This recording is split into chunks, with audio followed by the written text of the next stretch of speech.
डमर साहब नमस्ते, स्वागत छ तपाईलाई। नमस्कार सेवारो सम्पूर्ण दर्शकवृन्दलाई र देश विदेशमा रहने सम्पूर्ण हाम्रो यो जति पनि झोलुङ्गे पुलमा उठाउने दाताहरू देश विदेशमा रहने सबै मेरो व्यक्तिगत तर्फबाट र यो झोलुङ्गे पुल टिमको लिडरको टेक्निकल टिमको लिडर भएको र चिफ इन्जिनियरको नाताले सबैले नमस्कार सेवारो भन्न चाहन्छु। अनि यो चाहिँ हाम्रो ओडारमा बसेर चाहिँ भन्न चाहन्छु। त्यतिखेर आउँदाको यो क्षेत्र हैन अनि पारी यो महाकाली पारीको क्षेत्र हेर्दाखेरि कति फरक छ दाइ? पहिला चाहिँ यहाँ हेलिकप्टर म्याक्सिमम उड्थ्यो धारचुलालाई बेस बनाएर, अनि त्यो भइसके पछाडि चाहिँ यता इन्डियापट्टि चाहिँ सजिलोमा चाहिँ रोड खनिसकेको थियो, अनि पिच पनि थियो, अप्ठ्यारोमा अलिअलि कोट्याउँदै थियो, सानो गोरेटो बाटो थियो, अनि हेलिकप्टरले चाहिँ सामानहरू गाडीको पार्ट्स पूजा ल्याएर जोडेर त्यसरी नै उडाइराखेको थियो, उडाइराखेको थियो। अनि नेपालमा चाहिँ यो तिङ्कर सडक खण्ड भनेर चाहिँ यता बर्मदेवसम्म चाहिँ अलिअलि खन्दै थियो, सानो ट्र्याकहरू मात्रै। अनि त्यसरी नै गर्दै गर्दै आएर 15 वर्ष आउँदाखेरि लगभग 15 किलोमिटर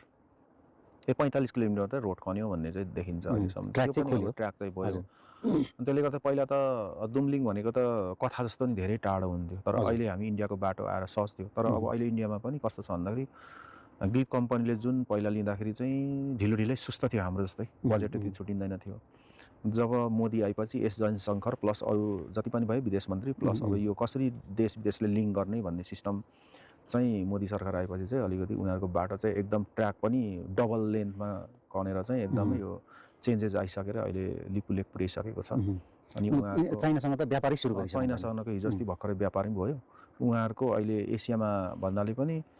उनीहरू अब चौथो जिडिपी भएको देश भयो इन्डिया वर्ल्डमा हैन। अनि 2 नम्बरमा अब अहिले चाइना छ भनेपछि उनीहरूको जनसङ्ख्या पनि वर्ल्डमा 8 अर्ब मध्येमा उनीहरूको जनसङ्ख्या पनि वर्ल्डमा फर्स्ट र सेकेन्ड छ भनेपछि त मान्छेको जहाँ मानव धेरै मान्छे भएछ, रिसोर्स नै त्यो ह्युमन रिसोर्स बढी भएकोले गर्दा चाहिँ उनीहरू व्यापार केन्द्रमा चाहिँ लागि परेछ। त्यो भनेको चाहिँ राज्य सत्ताले चलाउने कुटनीतिकहरू चाहिँ एकदम राम्रो चलाएर गएको छ। र आस्था केन्द्र चाहिँ मानिसहरू कैलाश पर्वत पनि भयो, त्यहाँ बौद्ध धर्म,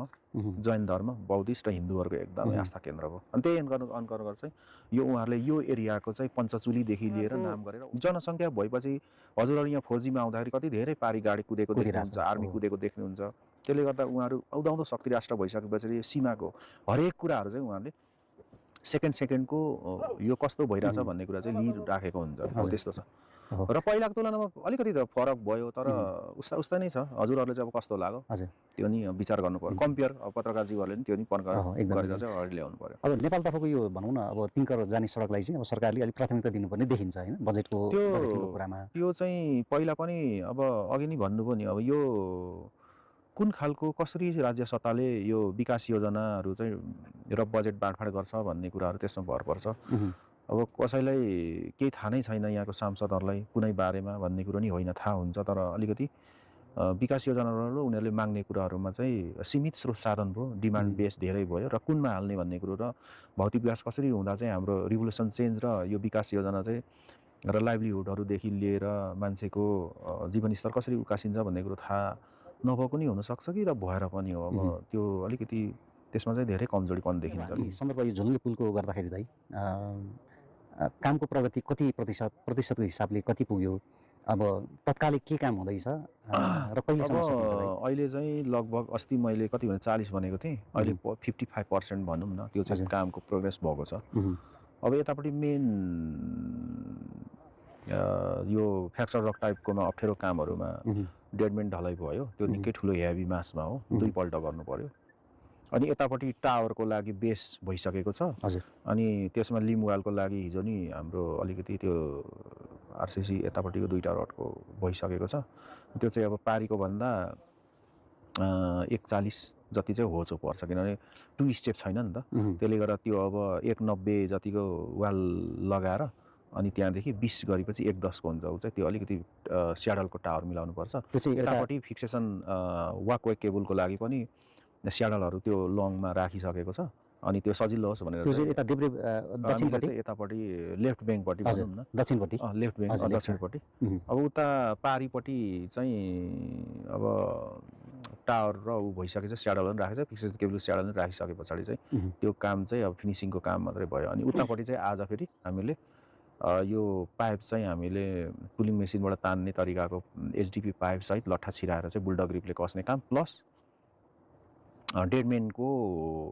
रडहरू पनि कसिसकेर लट्ठाहरू पनि कसेर त्यसमाथि चाहिँ आज चाहिँ हामीले यो भोलि ढलाइ गर्ने भनेर चाहिँ यताबाटै हामीले यो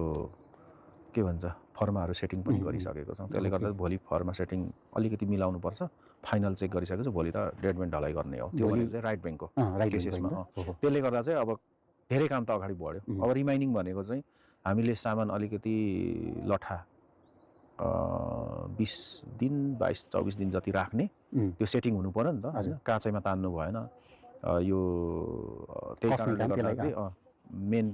पुल्लीले त तानेर चाहिँ कति वेस्टिङ स्याप क्याल्कुलेसन गरेर चाहिँ कति झुकाउने, कति झोल्याउने, अनि कति तान्ने, कति गर्ने भन्ने कुरो चाहिँ त्योबाट हुन्छ। त्यसले गर्दाखेरि चाहिँ अबको काम भनेको चाहिँ त्यो बिचमा 20-25 दिन जति चाहिँ काममा चाहिँ ढुङ्गा कलेक्सन गर्ने, बालुवा कलेक्सन गर्ने, अपुग सामानहरू कसरी ल्याउने भन्ने कुरो चाहिँ गर्ने, अनि बाटो पनि थोरै बनाउनु पर्ने हुन्छ। त्यसको लागि चाहिँ सिमेन्ट बालुवाहरू कति छ तिनीहरू गर्नुपर्छ। अनि बाटो त पारिपट्टिको बाटो त त्यो माथिको लिङ्क पुरानोसँग त जोड्नुपर्छ नि, यताको त त्यही छँदैछ। त्यसले गर्दाखेरि अलिकति बाटो नि बनाएर कताबाट लाने भन्ने कुरो सरसल्लाह गर्नुपर्ने छ त्यो बिचमा। भनेपछि त्यो 20-22 दिन चाहिँ यहाँनिर पुलको काम चाहिँ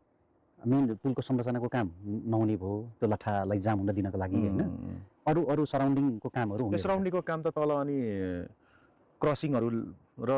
सस्पेन्डरहरू ओसार्नु पर्ने छ, जाली त्यो दायाँ बायाँ छेक्ने ओसार्नु पर्ने छ, अनि त्यो बिचमा चाहिँ फेरि स्टिल डेकहरू पनि त ठुल्ठुलो छ, ओसार्नु पर्यो होइन। त्यसलाई लगाउने काम चाहिँ कहिले, त्यो पछि जाम भइसक्यो जब लट्ठा तन्किन्छ त्यो दिनदेखि नै लगाए भइहाल्छ। अनि त्यो लट्ठा तन्काएको दिन नि मान्छे अलिअलि चाहिन्छ, त्यहाँ टेक्निकलको हिसाबहरू निकाल्नु पर्यो, कति झुकाउने, कति तन्काउने, कति राख्ने, अनि फिक्सेसन केबललाई नि राख्नु पर्यो, ह्यान्डरेल केबललाई राख्नु पर्यो होइन, विन्डकै के अरे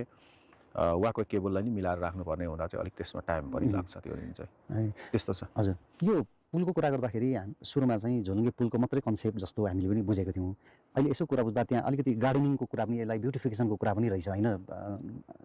ब्युटिफिकेसनको कामहरू चाहिँ अब अलिकति दायाँ बायाँमा थोरै बाटो नि बनाउनु पर्ने भइहाल्छ, अनि अलिकति बस्ने ठाउँ नि बनाऊ कि भन्ने छ। गोपाल साहबले त्यो एउटा फिगर अस्ति कन्सेप्टमा म धरान जाँदा बनाएको त थियो, त्यही अनुसार फेरि सल्लाह गर्नुपर्ने छ। किन भन्दाखेरि मान्छेहरू बाटो हिँड्छ, अब पहिला चाहिँ पुल तर्दाखेरि यसो ढोगेर पाती चढाएर चढ्ने चलन थियो होइन। अनि त्यो ब्युटिफिकेसन काम त्यतिखेर चाहिँ त्यो घोडा खचर तर्ने ठाउँमा चाहिँ पिसाबहरू गर्छ घोडाले तर्ने बेलामा क्या, अनि हामीले सेउलाहरू चढाइन्छ होइन। यहाँ त अब कस्तो छ थाहा छैन। त्यतिखेर लट्ठा कुइने भनेको चाहिँ त्यो जुन टावरकै बिच एरियामा हो क्या, किन त्यहाँ सफा गरिबस्नुपर्छ, किन खेल्ने ठाउँ पनि हो क्या त्यो चाहिँ। लट्ठा ठ्याक्क हल्लिँदा कोही उफ्रिन्छौँ होइन, कोही के गर्छौँ, अनि भारी बिसाएर फेरि ठ्याक्क पुलको बिचमा गएर फर्किने चलन नि हुन्छ नि त। सर्र गयो, कुद्दै गयो, आयो, अनि हो त्यो भारी बिसाउने ठाउँहरू चाहिँ मजाले चौतारा बनाउने कि भन्ने पनि छ एउटा होइन। अनि दिसा पिसाब गर्ने पनि हुन्छ होइन। त्यसले गर्दाखेरि त्यो सबै कुरो हेरेर चाहिँ त्यो कस्तो लोकेसन छ, कस्तो ठाउँ छ हेरेर ट्याक्कै बनाउने कि भन्ने छ। अनि त्यो ब्युटिफिकेसन काम त किन गर्नु पर्यो भन्दाखेरि त्यही हो, ठाउँ धेरै पुरानो पुलहरू चाहिँ जीर्ण अवस्थामा रहेकोमा चाहिँ जति पनि नेपाल सरकारले पुलहरू बनायो एसबिडी मार्फत होइन, सस्पेन्सन ब्रिज डिभिजन मार्फत, BBLL bridge building at the local लेभलबाट बनायो। त्यस पछाडि केएबिजिन भन्छ, Kadoorie and agriculture association British Gurkha Nepal भन्छ, तिनीहरूले बनायो। विभिन्न सङ्घ संस्थाले बनायो। पहिला स्कटिस टाइपको ब्रिजहरू बनाए, व्यक्तिगत पुलहरू बनाए, चम्लागाई पुल भन्छ, सिटौला पुल, लिम्बुनी पुल। त्यो अहिले जीर्ण अवस्थामा रहेपछि कसैलाई हेर्नको लागि ती कुराहरू नि राख्नुपर्ने हुनाले कादुरीले चाहिँ अहिले आफ्नै वर्षमा कस्तो के भयो, रस्टिङ भयो कि खिया लाग्यो कि भनेर पार्ट्स पुर्जाहरू हेर्ने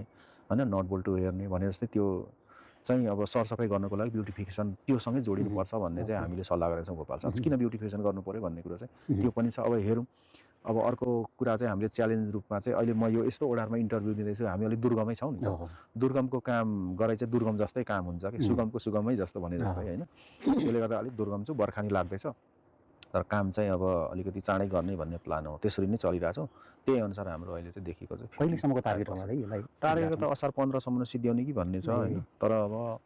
यहाँ अब अलिक दुर्गम छ, मिस्त्रीको अभाव हुन्छ कहिले, कोही यार अब यो स्थानीय रूपमा त अहिले त गाउँ त खाली छ नि लगभग होइन, सबै यारसङमा खोज्नु गएको छ। अब तिनीहरूले गर्दाखेरि भयो, अरूले गर्दाखेरि अलिकति हामीलाई दुर्गममा महासुनसानमा काम गरे जस्तै भएको छ क्या, किनभने स्थानीयको कुरो पनि ठुलो हेल्प हुन्छ नि त। यो त फेरि पुल भन्ने कुरो अरू पुल जस्तो होइन, यो जहिले पनि दर्शकवृन्दहरूले र जति पनि कमेन्ट गर्नुहुन्छ अरू पुल जस्तो होइन के यो बन्दाखेरि अरूले बजेट आउँछ भनेपछि यो चाहिँ श्रम बजेट त आयो सामान किन्नलाई तर यो त पुरा श्रम गरेर चाहिँ पुल बनाउनु पर्ने भएकोले गर्दाखेरि चाहिँ हामीलाई अलिकति टाइम चाहिँ लाग्छ अब एकै दिनमा बस्दैन मान्छे 10-15 दिन बस्छ फेरि जान्छ अर्को रिटर्न आउँछ उसले काम गर्छ होइन त्यसले गर्दाखेरि चाहिँ अलिकति ढिलो हुन्छ थोरै जुन टार्गेट मिट चाहिँ 3 महिनाको हो भने अलिकति बढ्न सक्छ जस्तो लाग्छ कतिपयले चाहिँ के पनि भनिरहेछन् भने यो जति श्रमदाताहरू बोक्न खर्च जुन गाडीहरूको लगाइन्छ नि अथवा खर्च जुन हुन्छ त्यसको बदला त्यही मान्छेहरूलाई चाहिँ मजदुरीको रूपमा ज्याला मजदुरीको रूपमा लगाएको भए खर्च कम हुन्थ्यो भन्ने पनि टिप्पणीहरू सुनिरहेको छ कि सोसियल मिडियाहरूमा तपाईँ चाहिँ के भन्नुहुन्छ यो त यस्तो हो नि त हामीले त श्रमदानबाटै पुल बनाउँछौँ भन्ने भएपछि त श्रमबाटै गर्ने भन्ने हो नि त सुरुको हाम्रो इनिसियलमा जति पनि दाताहरूले श्रमबाट गर्ने भनेर नै यो गरेकोले गर्दा त श्रम त यहाँ पनि त श्रमबाटै देश विकास हुन्छ गर्नुपर्छ यो दुर्गम ठाउँमा पनि सुगम ठाउँमा पनि सबै ठाउँ श्रमको कुराहरू आएपछि चाहिँ त्यो गरेको होला जस्तो लाग्छ होइन अनि त्यही नै हो मेन उद्देश्य पनि जस्तो देखिन्छ त्यो पनि दर्शकवृन्द र अरू नबुझेको जति पनि हुन्छ देश विदेशका नेपालीहरू उहाँले चाहिँ त्यसरी बुझ्नु पर्यो अब यो त अब अर्को कुरो श्रमको पर्यटन जस्तो पनि भयो श्रम कसरी गर्ने दुर्गममा सुगममा यहाँबाट सिकिन्छ अनि पूर्व र पश्चिमको लिङ्कहरू जोडिन्छ होइन अनि त्यस पछाडि पूर्व र पश्चिमको मान्छेहरू आएपछि यो कल्चर हस्तान्तरण हुन्छ सेयरिङ हुन्छ यहाँ पनि यस्तो रहेछ यो ठाउँ यो रहेछ भन्ने कुरो पूर्वको मान्छेले यो ठाउँ बुझ्छ होइन यहाँको मान्छेले पूर्वको मान्छेले बुझ्ने यो भनेको त ठुलो कुरा पो त विकास सँगसँगै मानव संसाधन र रिलेसनसिपको कुराहरू भन्छ संस्कारको कुरा संस्कृति कुरोहरू आउँछ नि त त्यसमा फेरि धेरै कुरोहरू जोडिन्छ यहाँबाट केही चिज उसले लान्छ उता ल्याउँछ सिक्छ नि त जस्तो सीमित एरियाको बााउन्ड्रीभित्र कुनै बस्यो र रह्यो भने चाहिँ त्यो संसार त्यही नै रहन्छ भनेपछि यहाँदेखि यहाँको संस्कारहरू लान्छ जस्तो यहाँ अब के फल्छ त दन्ते ओखरको बोटै देखेको थिएन होला दन्ते ओखर मात्रै खान्थ्यो होइन अनि अब सिस्नु धरानमा किनेर खानुपर्छ यहाँ सिस्नु नै सिस्नु किन खाएनन् अब होइन निरोगको कुराहरू आउँछ गाजियो काटेर वस्तु पाल्ने कुराहरू आउँछ बाटो कस्तो छ ढुङ्गा कस्तो छ यो महाकाली नदी सुनेको मात्रै थियो होला होइन दार्चुला भन्ने कसैले सुन्नै नसुनेको पनि होला त्यो ठाउँको बारेमा बुझ्छ रहन सहन संस्कृति रीतिरिवाज कल्चर एक्सचेन्ज हुनु भनेको त अहिलेको सबभन्दा ठुलो हो नि त मान्छे ठाउँ मात्रै हेर्नु चाहँदैन नि मान्छे जहिले समुदायमा बसेपछि संस्कार एक्सचेन्ज गर्ने र त्यो संस्कारले त्यो जातिलाई बचाउने भन्छ नि त अस्तित्वको कुराहरू आउँछ लाइभलीहुडको कुराहरू आउँछ होइन कोसेली साटासाटको कुराहरू पनि आउँछ नि त मितै लागिसक्यो यहाँनिर हजुर होइन मितै लागिसक्यो कि हाम्रो एकजना दिदी यो सम्बन्ध जोड्नु भनेको त अनि ठुलो कुरा हो नि त यहाँ कति मान्छे आए कति गए उनीहरूले हिजो पनि भन्दै थियो मलाई त्यहाँ द्रौपदी जुवारीले यस्तो हामी त यति कुनामा बसेको रहेछौँ कि यस्तो मान्छे यहाँ आएको पनि कस्तो हुँदो रहेछ बिहे गराइ पनि सीमित क्षेत्र बसेपछि सीमितमै आउँदो रहेछ कि उनीहरूको चाहना लामो सम्बन्ध तर सीमित मात्रै भएपछि सीमितकै एरियाको बााउन्ड्रीभित्र परिवेश चाहिँ उनीहरूको जिन्दगी गुजारा हुँदो रहेछ भनेपछि त अब पूर्वका मान्छा कस्ता थिए भने जस्तै हुन्छ क्या पूर्वका मान्छेहरू आएर यहाँ बसे खाए यो फल्न आए यो गए भन्ने हुन्छ अब हजुरहरू पछि एजेड भएपछि हामीले दार्चुलामा रिपोर्टिङ गरेका थियौँ यारसाङमा यसरी फल्दो रहेछ यारसाङमा यसरी टिप्नु पर्दो रहेछ यसरी जाँदो रहेछन् संस्कार यो रहेछ दुधैवनभित्रको संस्कार यो रहेछ होइन कुञ्चाको कथा अर्कै छ होइन अनि यहाँ फेरि अर्को सौका समुदायको कल्चर कस्तो छ होइन ती कुराहरू जोडिन्छ हामीले झोलुङ्गे पुल मात्रै बनाएनौँ नि यहाँ त कसैले त्यो मान्छेको जीवन स्तर लाइभलीहुडका कुराहरू पनि आएको छ उनीहरूले पढाइदिने कसैको डोनर दाताहरू पनि आएको छौँ उपचारको कुराहरू आएको छ मलाई एउटा अचम्म लाग्यो चाहिँ एउटा स्टिल यो खुट्टा निकाल्नु नसक्ने मान्छेहरू बसिरहेर छ पर्खेर भनेपछि त त्यो 1,25,000 कति अरे हाम्रो तल गोठानको कुन्दन भण्डारी उहाँको पनि खुट्टाको त्यो स्टिलहरू निकाली उपचार गरियो कोही मान्छे पढाइदिने पनि आए होइन धेरै कुरो यहाँ त सम्बन्ध जोडिएर गएको छ नि त त्यसले गर्दा देश विदेशमा रहनेहरूले कसरी पुल बनाउँदा मात्रै नभएर अरू कुराहरू पनि जोडिएको कुराहरू त त्यसरी जोडिन्छ अनि यहाँको हजुर जस्तो मिडियाले यहाँको ठाउँ भूगोल ढुङ्गा माटो वारिपारी इन्डियाले विकास गरेको धेरै कुराहरू देखाउनु भएको छ होइन त्यसले गर्दा धेरै कुरो चिजहरू चाहिँ यहाँ जोडिएर आएको छ त्यसले गर्दाखेरि चाहिँ यहाँ त अलिकति एउटा बाहना भयो माध्यम भयो होइन ती कुराहरूले जोडिँदाखेरि चाहिँ धेरै कुरो राम्रो जस्तो लाग्यो मलाई चाहिँ अब तपाईँ पनि आफै मिडिया मार्फत धेरै कुरो सहयोग आएर दिनदिनै सहयोगहरू यहाँको मान्छेहरूलाई होइन गरिब असहायलाई बाँडेको देखेर साह्रै खुसी लाग्यो अनि वास्तविक रिपोर्टिङ पनि मान्छेहरू कसरी बाँचेको छ भन्ने कुरो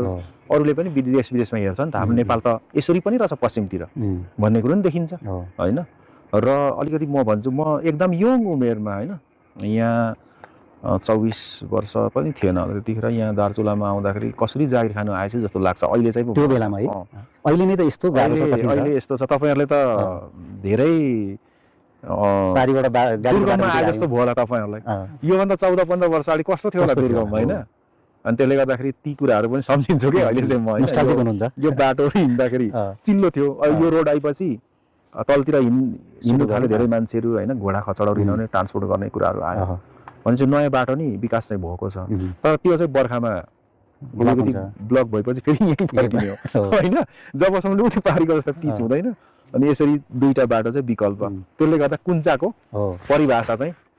जब यो रहिरहन्छ कुञ्चा पास भनौँ कुञ्चा पास भनौँ 2-4 चोटि अब धेरै कुरो त्यो कुञ्चा पास भनेको चाहिँ एउटा यसो पनि भनौँ न हैन जस्तो अहिले उदाहरणको रूपमा माथि छङ्गु तिनकरका बासिन्दाहरू जाडो लागेपछि आफ्नो सरसामा चौरी सबै लिएर खलङ्गा झर्ने 6 महिनाको लागि 6 महिनाको त्यसलाई कुञ्चा भन्दो रहेछ कुञ्चा अनि बाटो बनाउने कुञ्चा के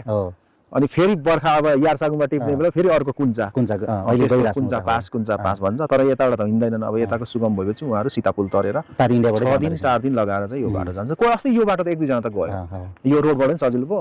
उहाँले यो बाटो पनि जानुभयो भेडा बाख्राहरु लिएर तर बढी जस्तो तिङकर र छाङ्ग्रुको तल्लो बेल्ट र मान्छेहरु र त्यहाँको अपिनापामा काम गर्ने कर्मचारी प्लस हाम्रोमा एपीएफ अनि हाम्रो सशस्त्र एपीएफ भनेको सशस्त्र हो army Nepal army plus Nepal पुलिसहरु चाहिँ प्राय सजिलो र छिटोको लागि चाहिँ उहाँहरु सीतापुलै तरेर जान्छ पास बनाएर अब तपाई इन्जिनियरिङको आँखाले हेर्दाखेरि नेपालको यो विकासको मोडललाई हेर्दाखेरि हैन कस्तो हुनुपर्ने थियो जस्तो लाग्छ अहिले यो चित्त बुझ्दै छ यो जसरी भइराछ नि नेपालको विकास त्यो त डेभलपमेन्टको कुरो भर्खरैको एउटा भिडियो आएको छ नि हजुर सूचना तथा सञ्चार मन्त्री हाम्रो नागरिक पुलिसले भन्नुभएको कुरो सूचना तथा सञ्चार मन्त्रीलाई पहिलोचोटि वाइफाईको बारेमा वाइफाईको बारेमा कोठामा राखेर आधी घण्टा वाइफाई भनेको यो हो वाइफाईले यसो गर्छ भनेर भन्नु परेको